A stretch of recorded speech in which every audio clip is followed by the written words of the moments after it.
Assalomu alaykum ahli O'zbekiston.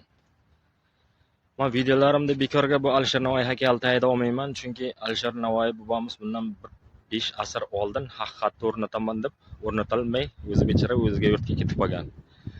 Men bu videoni olishdan maqsadim ertalab bugun Qalampir.uz kanaliga obuna bo'lganman. Qalampir.uz kanalini ochsam, Rasul Kusherbayev sudda yutqazdi deb yozibdi sarlavhani. Noto'g'ri qo'ygan. Naborot, aksincha. Rasul Kusherbayev yutdi deb yozish kerak. Rasul Kusherbayev, sizga mingdan ming rahmat. Bu yurtda o'zini qonuni o'zlari pisand qilmaydigan, hurmat qilmaydigan yurt ekanimizni aniq oydin ko'rsatib bildik bizlar. Chunki bu narsaga mana oddiygina dalil o'sha vaqtda ham siz o'sha zapravkada yurganingizda ham ko'rsatdingiz. Mana O'zbek so'mi, mana 10 ming so'm shurga yozib qo'yibdi. O'zbekiston so'mi. So'mi respublika hududida hamma to'lovlar uchun o'z qiymati bo'yicha qabul qilinishi shart deb. Yana bunga oddiygina bir dalil. O'zimizda so'mni o'zimiz ishlata olmaymiz. Ha desang, naqd pul olmaymiz. Plastik karta olib kel deydi. Xullas shunaqa gaplarda. Lekin Rasul Kusherbayev, sizga mingdan ming rahmat. Siz yutqazganingiz, siz g'olib bo'ldingiz, aksincha. Chunki yana qaytarib aytaman, o'zimizda yurtda, o'zimizda qonunda himoya, hurmat qilmaydigan davlatda yashayotganimizni men oldindan bilardim. Hozir mana 100% kafolatlangan darajada bo'ldi bu narsa. Endi men nima demoqchiman, bu sudda shunchalik jahlim chiqqani, Rasul Kusherbayev tomonidan hech bir yordamchi kuch yo'q. Lekin boyagi zapravka xodimini himoya qilish uchun biznesda rivojlantirish ombudsmani, raqobatni shakllantirish qo'mitasimi bir bola degan guruhlar bor ekanki, iste'molchilar huquqi kelib o'sha zapravshikni himoya qilyapti. Men shunga hayron qoldim. Rasul Kusherbayev bitta o'zi bechara hali ham qonun qoidani bilaykan, agar menga o'xshab oddiy bir o'qimagan odam bo'laykan bo'lsa, o'sha yerda chaynab, o'sha yerda bir 11 sutgan olib ketaygan. Shu fikrga bordim, endi boshqa gapim gapira olmadim. Endi o'sha yerda biznesni himoya qilish tashkiloti bor ekan, biznes ombudsmani bor ekan, biznesni himoya qiluvchi ombudsman bor ekan. O'sha ombudsmanimiz aytayapti, nima deydi? Biz xalq tomonidan murojaat kelib tushsa, ya'ni shikoyat kelib tushsa, biz xalq tomonidan murojaatni o'rganmaymiz. Biz biznes bilan shug'ullanayotgan vakillarni deydi, shikoyat kelib tushsa, biz biznesmenda o'sha biznes qilayotgan odamni, o'sha kompaniyani biz himoya qilamiz deydi. Ey inson, seni himoya qilayotgan biznesing xalq uchun xizmat qilmasa, xalq uchun biron bir ish qilib bermasa, menga sen unaqa biznesingdan nima keragi bor? U biznesni himoya qilsan, xalq uchun xizmat qilsin. Domlarni tepasiga yozib qo'yganmiz, islohotlar inson uchun xizmat qilish kerak deb. Islohotimiz shumi? Islohotga kiradimi bu ham? Tushunmadim, umuman tushunmayman.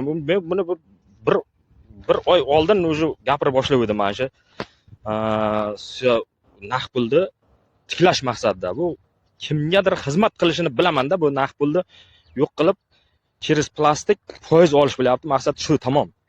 Bitta shaxs uchun o'shani manfaati uchun xizmat qilayotgan, xizmat qilish kerak bo'lgani uchun bular tish tirnog'i bilan tarmashib, o'sha boyagi naqd pulni yo'q qilib, plastikda to'lov qilish bo'lyapti maqsad. Boshqa hech nima emas.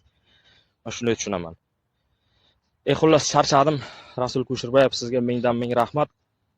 Lekin o'sha yerda raqobatni shakllantirish qo'mitasimi bir bola bor ekan, raqobatni shakllantirishmi degan qo'mitadan bolaga savol beryapti. Meni iste'molchi sifatida haq-huquqim buzildimi desa, ha deydi.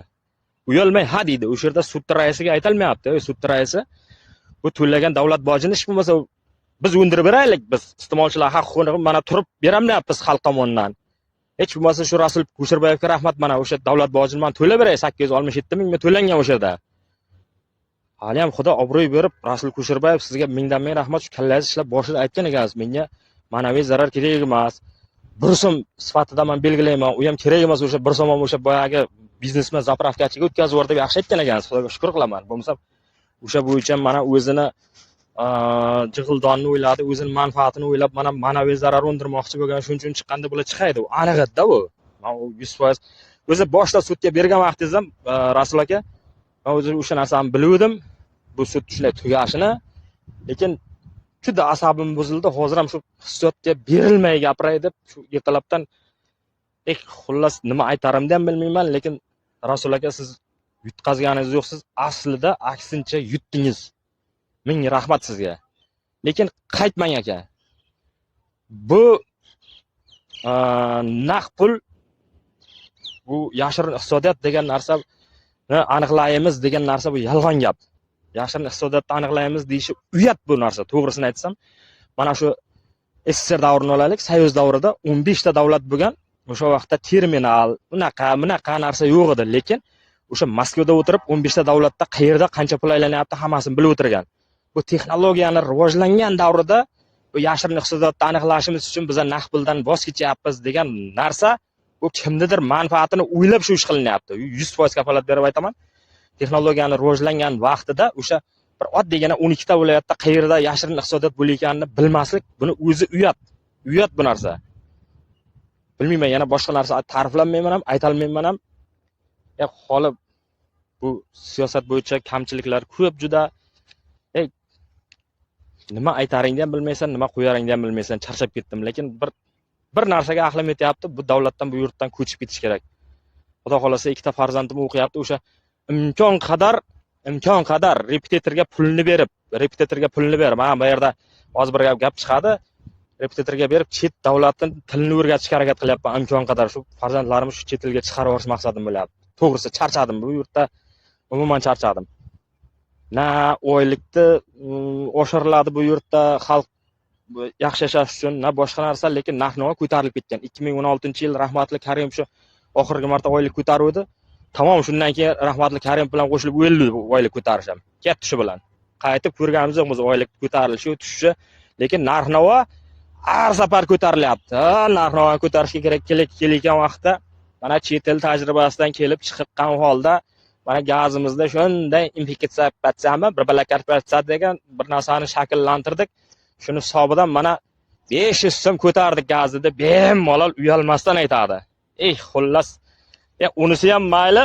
Endi bilmayman, bular nima yeb katta bo'lgan bir yoshi katta odam chiqib O'zbekiston Respublikasining gerbini o'zgartiraman deydi. Mana gerb, mana gerb turibdi.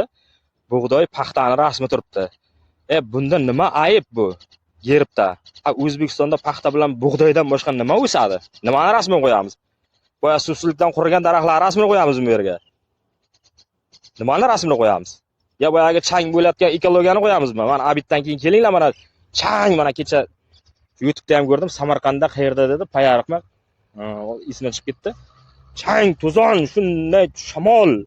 Shuni rasmini qo'yamizmi? Nimani qo'yamiz? Bu O'zbekistonga shu moslashgan gerbimiz mana chiroyligina turibdi. Buni teginmanglar. Bu ham xalq hisobidan bo'lib ketadi. Chunki pasport yuzidagi gerbni almashtir deydi. Yana ketdi bu yoqqa, Palonboy ism to'la, Pistonboy ism to'la deb. Xullas, boshqa temaga o'tib ketmay. Plastik kartadan, naqd puldan hammasi har holatda o'tish kerak naqd pul. Hozir men bundan bir 2 oy oldin ham o'zi shu naqd pulni bekor qilib plastik o'tamiz degandan o'zi qaqsha boshladim. Bu faqatgina xalqdan pul ushlash, tamom. Hozir naqd pulni olmaymiz deb o'tirgan odam bu yilgacha emas, sentyabrlargacha bo'lish kerak bu narsa. Naqd pulni umuman yo'q qilib, bankomatlarda qaqshatib, keyin zapravkaga borsangiz, basharazga qarab o'tiradi, ha, menga naqd pul olib kel deydi. Xuddi shu narsa bo'ladi. Menga naqd pul olib kel. Chunki siz naqd pulni borib plastikingizda o'zingizni pulingizni o'zingiz sotib olib kelasiz 20% dan qildirib. Misol 10 million oylik olayotgan bo'lsangiz, o'shanga 2 million tashab kelib, naqd pulni olib, xuddi ana shunaqa bosh og'riq bo'ladi. Xullas charchadim. Nima aytarimni ham bilmayman. Rasul Kusherbayev, sizga mingdan ming rahmat. Bu to'g'risi men nima aytarimni ham bilmayman, nima qo'yarimni ham bilmayman. Bu yurtda shuni bilaman, qonun beqaror. Xohlagan amaldor xohlagan tomoniga o'zgartirib oladi. Qo'polon bo'lsa aytay, mana shu O'zbekiston Respublikasi konstitutsiyasini bu hozirgi yangi o'zgartirilgani, oldin eskisi bor edi, topmay qoldim kitobda. Bizda konstitutsiyani o'zgartirish ham oson. Mana Amerikada 1787-yil qabullangan ekan o'sha konstitutsiya. O'shandan qaytib o'zgartirilmagan ekan. 2 asr bo'lyapti. Bizga holi 30 yil bo'lgan yo'q, 2000-yil yangisini ishlab chiqdik. Bu umuman mantiqan aqlga sig'maydigan narsada. Nima aytarimni ham bilmayman, nima deyarimni ham bilmayman. To'g'risi charchaganman. Boyagi bir mana vayinchilarimiz ishlab chiquvdi. Oq deganimiz qora bo'lsa-chi, qora deganimiz oq bo'lsa-chi degan davrga keldik hozir. Ana shu nima aytarimizni ham, nima qilarimizni ham, qanday yashashni ham to'g'rirog'i og'ir bo'lib ketyapti kundan kunga. Xullas Rasul Kusherbayev sizga rahmat, lekin men lично o'zim siz tarafdaman. Dushmandan qo'rqish bu tabiiy deydi. Do'stni himaylash, do'st bilan birga bo'lish bu ham tabiiy. Lekin kimdan qo'rqish kerak deydi? Betaraf odamdan.